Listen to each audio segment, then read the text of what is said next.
Jadi harapan dari proses penyelesaian laporan ini, dan beberapa warga yang merasa belum mendapatkan hak kompensasi itu, silakan dijelaskan aja menjadi tuntutan pada kesempatan ini. Silakan. Assalamualaikum warahmatullahi wabarakatuh. Waalaikumsalam warahmatullahi wabarakatuh. Alhamdulillahirabbil alamin. Salam sejahtera buat kita semua. Pada hari ini kita dapat dipertemukan dengan Pak Lurah dan rekan-rekan semua. Syukur alhamdulillah, mudah-mudahan selalu dalam lindungan Allah SWT. Salawat dan salam tak lupa kami aturkan kepada junjungan kita Nabi besar Muhammad SAW. Nama saya Tri Aris Ulama. Saya sebagai ketua delegasi Kemayoran, warga Kemayoran. Ada akte notarisnya kita punya. Kemudian saya warga Kebon Kosong RT 4 RW 7. Saya sebagai ketua delegasi diberikan mandat dan kuasa oleh masyarakat. Kebetulan nggak dibawa itu nih. Surat kuasanya ada ya. Untuk mendapatkan keadilan dari masyarakat yang selama ini ada persoalan di wilayah antara masyarakat dengan sekelompok. Nah, dari persoalan itu masyarakat dengan sekelompok orang ini timbul persoalan yang notabene adalah persoalan itu dimulai dari adanya proyek Citra Tower. Nah, masyarakat yang ada di sekitar itu, menurut saya kalau kita sinyalnya di sini di penjelasan apa yang ditulis Pak Lurah itu ada 5 RT, tetapi setelah kami telusuri itu ada sekitar kurang lebih 9 RT yang tidak mendapatkan dampak kompensasi terdampak yang realistis, dan di situ disebutkan semuanya. Ini persoalan di situ. Di lain hal sudah mendapatkan dana kompensasi. Di situ juga warga tidak mendapatkan, tetapi di situ warga dipungut 1.200.000 per kepala. Oke, di samping itu. Kemudian kalau menurut dari tanggapan Pak Lurah itu ada juga mengatakan bahwa yang mendapatkan kompensasi itu adalah 100 titik warga masyarakat yang belum mendapatkan, atau warga tetap yang belum mendapatkan ganti rugi. Ini warga tetap itu 100 titik kata Pak Lurah. Nah, di situ juga kita akan pertanyakan yang dimaksud 100 titik warga tetap yang mendapatkan kompensasi air itu dan dinyatakan di situ adalah gratis. Inilah yang kita pertanyakan juga dari tanggapan Pak Lurah. Kita tidak bertanya banyak, kita hanya bertanya kepada tanggapan Pak Lurah yang sudah disampaikan kepada kita. Gitu. Itu tadi itu persoalan warga dengan sekelompok orang, kemudian persoalan kompensasi yang tidak diberikan atau yang diberikan tidak sesuai dengan apa yang dijanjikan, dan di situ tidak pernah ada musyawarah mufakat. Setelah mendapatkan kompensasi itu tidak pernah dibicarakan kepada masyarakat bahwa ini loh kita dapat sekian, ini loh masyarakat akan seperti ini. Nah, disitulah dari semua ini persoalan ini kita global sebagai Pak Lurah atau camat kami kan selalu bicara, sudah menghadap. Ya. Ini tolong diselesaikan persoalan ini. Ya. Warga masyarakat ini menuntut keadilan. Sampai saat ini pun Pak Lurah juga tidak ada gitu loh bicara dengan warga. Malah disinyalir Pak Lurah itu berat sebelah. Gitu loh, kita praduga tak bersalah. Nah, ini ada apa? Masyarakat ini yang dipungut itu bagaimana? Kan sebetulnya warga juga kan nggak terlalu banyak menuntut waktu itu. Ya. Karena duitnya warga itu juga boleh pinjem rentenir. Sudah sampai cicilan sudah selesai, sampai saat ini pun belum tidak ada realisasi. Gitu loh. Padahal waktu itu cuma minta dikembalikan saja. Gitu. Nah, inilah yang kemudian menjadi titik-titik persoalan sampai saat ini, sehingga mengembanglah persoalan itu menjadi runyam. Gitu. Sebenarnya awalnya dari situ. Nah, inilah yang saya hanya membaca dari tanggapan Pak Lurah saja. Kita menanggapi persoalan itu. Tanggapan waktu surat jawaban Ya. kita klarifikasi itu. Iya. Oke. Ini kan ada semua. Iya, Kita ini jawaban kita ada, ini Pak Lurah ada. Nah, kami cuma menanggapi minimal itu. Nah, itulah yang perlu kita klarifikasi. Apa yang dibicarakan tanggapan Pak Lurah ini, kita minta coba diklarifikasi yang mana 100 titik itu. Iya. Iya. Kemudian endingnya bahwa di dalam nota, dalam kalau di persoalan kesepakatan di situ ada Pak Lurah, SKB 2, SKB 1, SKB 2 itu ada dana sekitar 1,2. Nah, kalau kompensasi itu cuma 100 titik, padahal 1,2 itu dari mana bisa mengatakan bisa mendapatkan 1,2 dari 100 titik itu? Kan begitu. Kok bisa 100 titik bisa bicara 1,2? Itu hitungannya dari mana? Oke.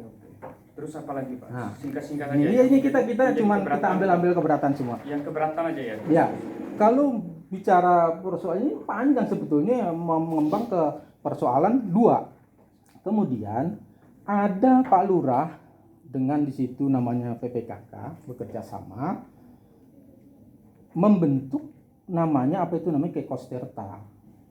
Iya. Kan gitu. Nah, kalau sudah bicara air itu tidak lepas dari bicara PDAM Jaya. Di situ kok berani-beraninya gitu loh. Padahal semua itu harus mau baik mau PKK mau siapapun harus seizin dengan Pamjaya. Kan gitu. Jelas itu ada, karena ada ini kita bacakan Daerah Khusus Ibu Kota Jakarta nomor 11 tahun 93 tentang pelayanan air minum di wilayah Daerah Khusus Ibu Kota Jakarta. Bab 3 perizinan pasal 3.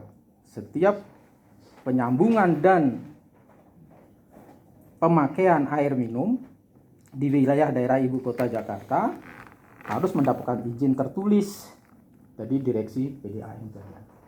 Nah, ini tidak ada. Kemudian tata cara dan persyaratan perizinan sebagaimana dimaksud pada ayat 1 pasal ini ditetapkan oleh gubernur. Nah, kalau kemudian Pak Lurah dan PPKK itu menetapkan memberikan izin, berarti sudah melangkai wewenang gubernur kalau begitu. Persoalan air. Ini panjang ini, indikasi pelanggarannya adalah PPKK dengan sengaja melanggar pasal 3 bab 3 perizinan Perda nomor 11 tahun 93, yakni tidak ada izin ke PT Pamjaya dan tidak mengindahkan peraturan Gubernur DKI Jakarta. Ini indikasi pelanggaran ya. Yang kedua, PPKK bersama pihak lainnya terlibat mengatur pemasangan instalasi tanpa izin, bisa diartikan secara bersama-sama ikut melakukan pencurian air bersih. Hal tersebut melanggar pasal 362 KUHP, tindak pidana pencurian. Kemudian ketiga, selaku BUMN, PPKK, karena PPKK itu di bawah pelaksananya Menseknek kan gitu. Pelaksananya itu kan PPKK, Menseknek, perpanjangan tangannya. Yang terkait sistem penyediaan air minum, SPAM telah merongrong keputusan MK tahun 2015 mengenai pengembalian konsesi pengelolaan air bersih ke PT Pamjaya. Ya. Penyalahgunaan oleh Lurah Kebon Kosong, Kecamatan Kemayoran, menjadi promotor pihak ketiga pada pemasangan sambungan ilegal air bersih milik PDAM Jaya. Kedua, turut membentuk wadah bernama Kekos Tirta dan memberi izin operasional Kekos Tirta sebagai pengelola air bersih untuk tujuan dijual ke masyarakat. Ketiga, membiarkan pelanggaran oleh Kekos Tirta terkait pengenaan tarif harga air bersih premium yang tidak sesuai strata ekonomi masyarakat sekitar. Peraturan Daerah Khusus Ibu Kota Jakarta tadi sudah kita bacakan.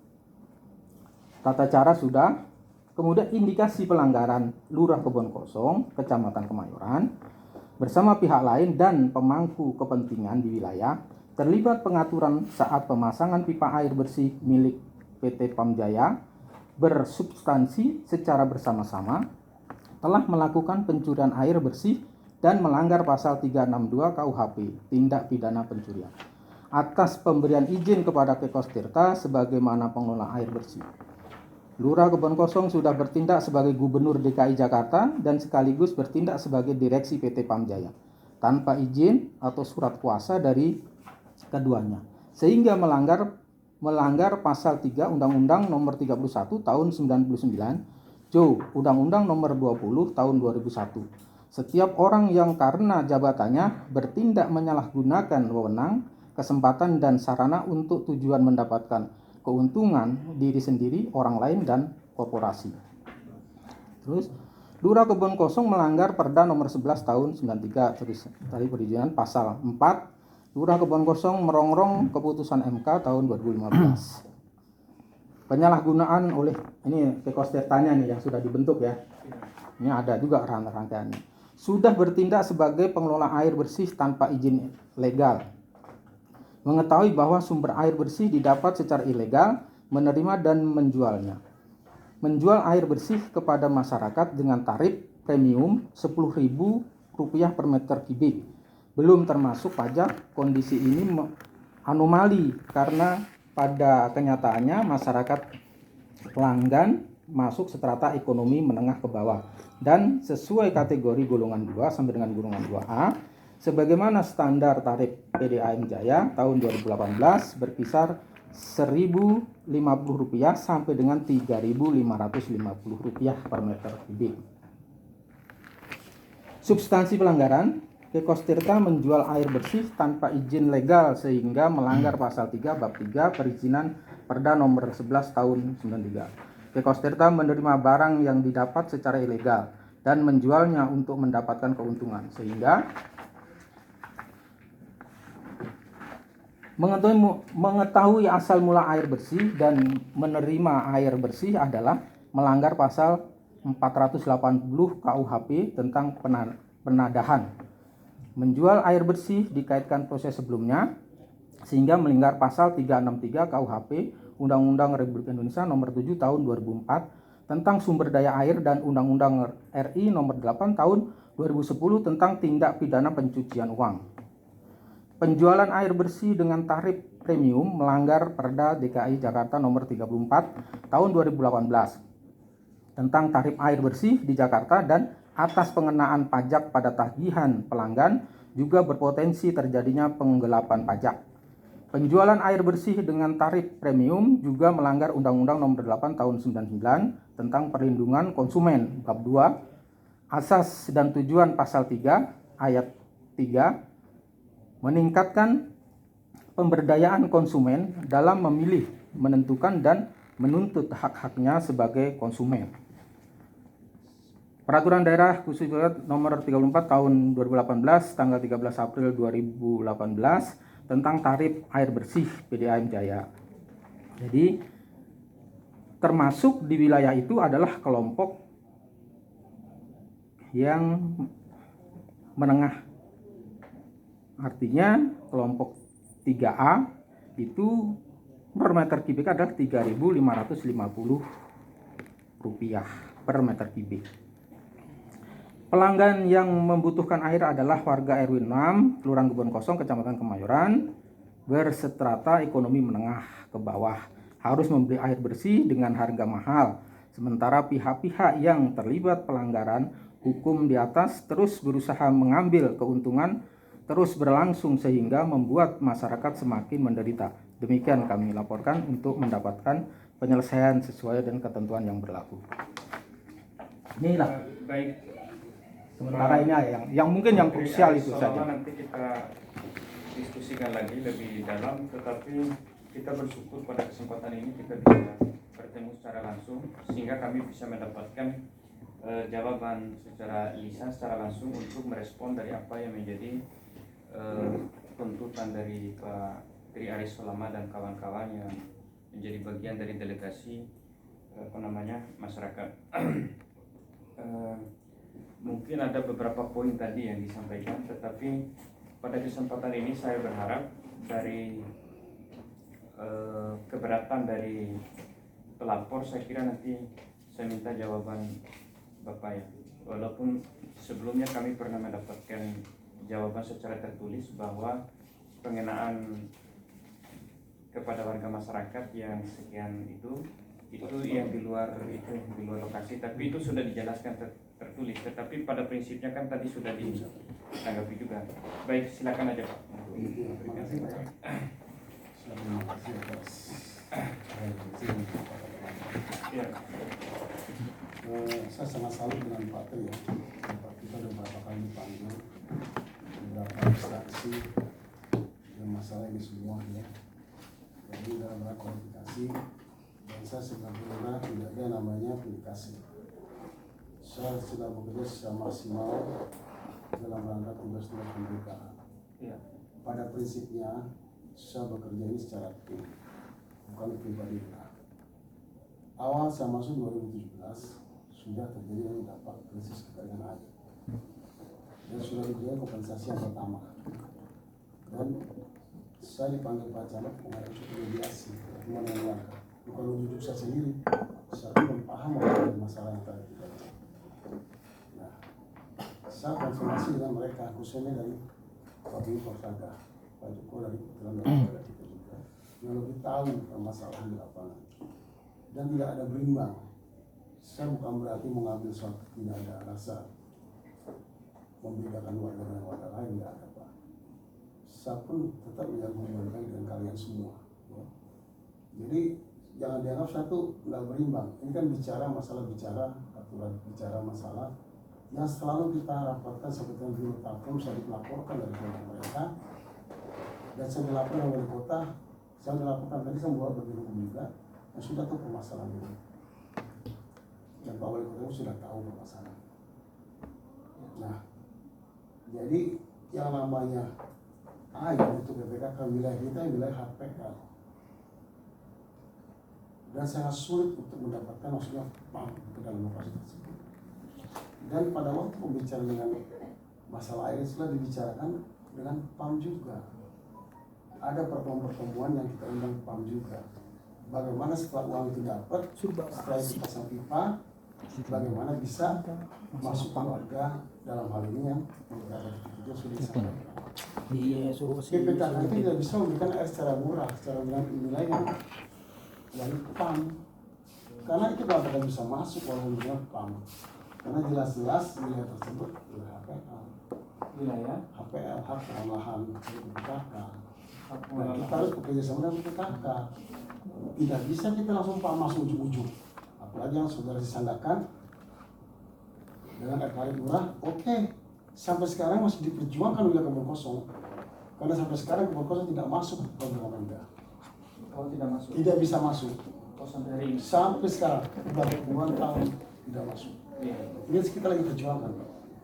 Iya. Alhamdulillah sebelum saya masuk dalam Kebon Kosong tidak ada pindahan jalan. Kita berjuang sama Joko semua. Masuk 20 titik, 200 titik jalan. Sekarang Kebon Kosong tidak lagi. Kenapa? Kita berjuang dengan mereka. Bagaimana kita minta Pemda itu akan terbuka. 800 truk. Sekarang nggak banjir. Iya. Tapi masalah ini Pak sudah dibahas berkali-kali di tingkat kota, tingkat kecamatan. Kalau mau undang semua para pihak. Jangan saya aja.